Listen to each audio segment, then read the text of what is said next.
finally, with 10 days to go, how does the George W. Bush presidency look to you?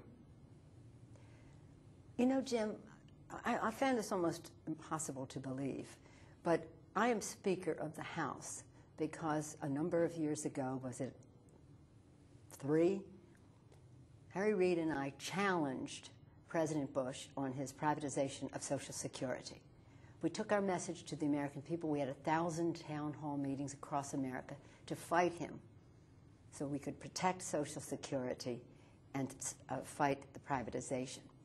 I recently read and heard on Jay Leno last night that President Bush, when asked what his proudest achievement was as president, was his attempt to privatize Social Security.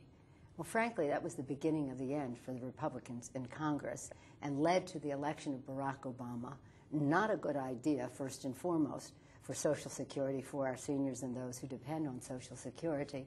And it was just curious to me that of all things that the president would have said something that I think was bad policy, but also that he did not succeed with.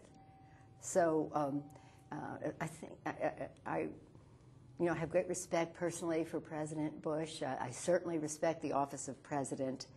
The president's legacy is of his own making, and I wish him well as he goes forward.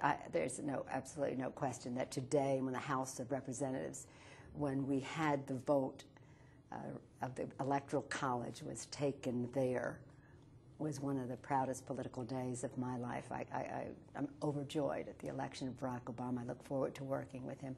No offense to President Bush. Okay, no characterization of his presidency?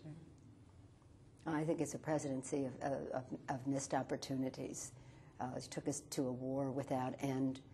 I think the Bush presidency did great harm to America with this war, with enormous budget deficits, the challenges to the Constitution of the United States, the financial crisis that we are in.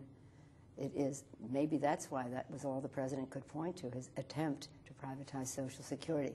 But in this downturn in the financial, the stock markets, thank God we won that fight.